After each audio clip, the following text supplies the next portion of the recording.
বাংলায় স্থানীয় সংবাদ। আসসালামু আলাইকুম। আজ সোমবার 21শে বৈশাখ, 15 জিলকাদ, 4 মে। বাংলাদেশ বেতার রাজশাহী। স্থানীয় সংবাদ পড়ছি মাহমুদ শওকত। বগুড়ার গাবতলীর বাগবাড়ির শহীদ জিয়া ডিগ্রি কলেজকে জাতীয়করণের প্রক্রিয়া শুরু হয়েছে। এ বিষয়ে শিক্ষা মন্ত্রণালয়ের মাধ্যমিক ও উচ্চশিক্ষা বিভাগ থেকে চিঠি জারি করা হয়েছে। গত 29 এপ্রিল জারি করা চিঠিতে কলেজটি সরকারি করার লক্ষ্যে প্রধানমন্ত্রীর সম্মতির কথা জানিয়ে প্রয়োজনীয় কার্যক্রম দ্রুত সম্পন্নের নির্দেশ দেওয়া হয়। এর মধ্যে রয়েছে সরেজমিনে পরিদর্শন, প্রতিবেদন দাখিল এবং সম্পদ হস্তান্তরে সাময়িক নিষেধাজ্ঞা। এর আগে 20 এপ্রিল বগুড়া সফরে এসে প্রধানমন্ত্রী তারেক রহমান কলেজটি জাতীয়করণের ঘোষণা দেন। 1993 সালে প্রতিষ্ঠিত কলেজটিতে বর্তমানে প্রায় 1285 জন শিক্ষার্থী রয়েছে।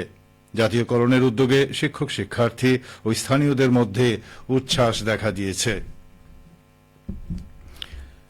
নাটোরে অবস্থিত Bangladesh army university of engineering and technology BAUET ক্যাম্পাসে রিসোর্স অ্যান্ড পাবলিকেশন সেলের উদ্যোগে গবেষণা প্রকাশনার মাধ্যমে একাডেমিক উৎকর্ষতা শীর্ষক সেমিনার অনুষ্ঠিত হয়েছে।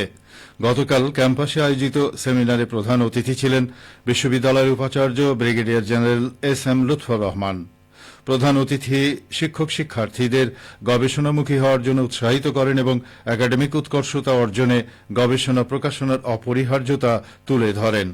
সেমিনারে রিসোর্স পার্সন হিসেবে প্রফেসর ড. মোহাম্মদ সাইফুল ইসলাম গবেষণার গুরুত্ব, মানসম্মত প্রবন্ধ প্রকৌশলের কৌশল এবং আন্তর্জাতিক জার্নালে প্রকাশনার বিভিন্ন দিক নিয়ে বিস্তারিত আলোচনা করেন। সেমিনারে বিভিন্ন অনুষদের ডিন, বিভাগীয় প্রধান এবং শিক্ষক মণ্ডলী উপস্থিত ছিলেন। নওগাঁর নিয়ামতপুরে কৃষি খাতে পুষ্টি, উদ্যোক্তা উন্নয়ন ও সহনশীলতা জোরদারে পার্টনার কংগ্রেস অনুষ্ঠিত হয়েছে। গতকাল উপজেলা পরিষদ অডিটোরিয়ামে অনুষ্ঠানে প্রধান অতিথি ছিলেন নওগাঁ 1 আসনের সংসদ সদস্য মোহাম্মদ মোস্তাফিজুর রহমান। 2025-26 অর্থ বছরের রবি মৌসুমে বাস্তবায়িত programme on agricultural and rural transformation for nutrition, entrepreneurship and resilience in Bangladesh প্রকল্পের আওতায় অনুষ্ঠানের আয়োজন করা হয়।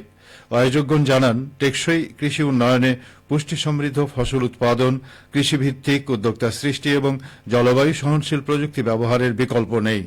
এ ধরনের প্রকল্প গ্রামীণ অর্থনীতিকে শক্তিশালী করার পাশাপাশি কৃষকদের আয় বৃদ্ধি ও খাদ্য নিরাপত্তা নিশ্চিত করতে গুরুত্বপূর্ণ ভূমিকা রাখছে। কংগ্রেসে স্থানীয় কৃষক, কৃষি উদ্যোক্তা, বিভিন্ন দপ্তরের কর্মকর্তা ও অংশীজনরা অংশগ্রহণ করেন।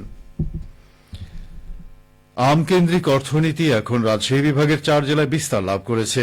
প্রতিকূল আবহাওয়ার কারণে এবার ফলন নিয়ে কিছুটা দুশ্চিন্তায় থাকলেও দাম নিয়ে আশাবাদী বাগানীরা। চলতি মাসের শেষ সপ্তাহ থেকে পর্যায়ক্রমে বাজারে নামতে শুরু করবে বিভিন্ন জাতের সুস্বাদু আম। এদিকে অপরিপক্ক ও কেমিক্যাল মুক্ত আম বাজারজাতকরণ রোধে রাজশাহী অঞ্চলের কৃষি বিভাগ প্রতি বছর ম্যাঙ্গো ক্যালেন্ডার প্রকাশ করে আসছে।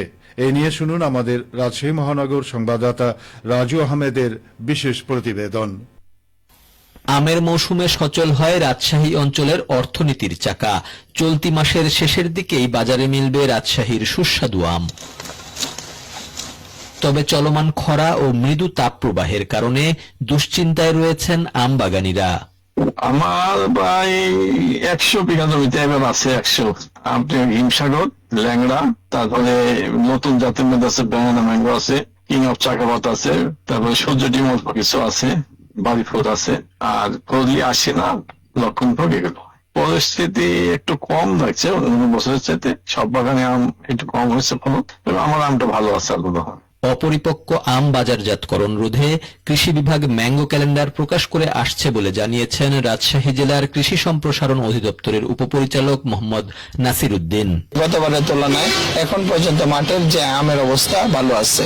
ইমেচিওর আম যাতে না হারভেস্ট করে আমরা একটা টাইম আমের হারভেস্ট করার জন্য একটা শিডিউল করে দিব।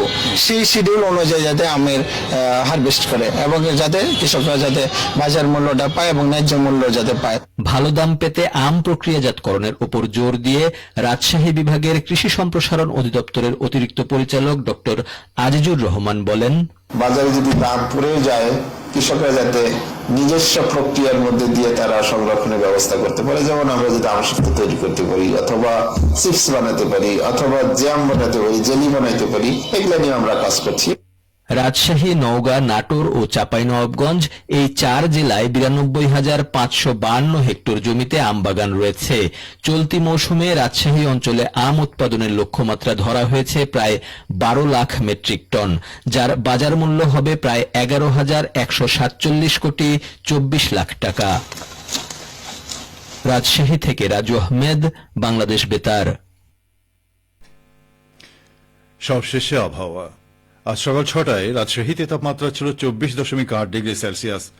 এ সময় বাতাসে আর্দ্রতার পরিমাণ ছিল 96%। রাজশাহী ও পার্শ্ববর্তী এলাকায় আজ সূর্যোদয় হয়েছে ভোর 5টা 28 মিনিটে এবং সূর্যাস্ত সন্ধ্যে 6টা 36 মিনিটে। সংবাদ শেষ হল। আমাদের পরবর্তী স্থানীয় সংবাদ দুপুর 12টা 10 মিনিটে।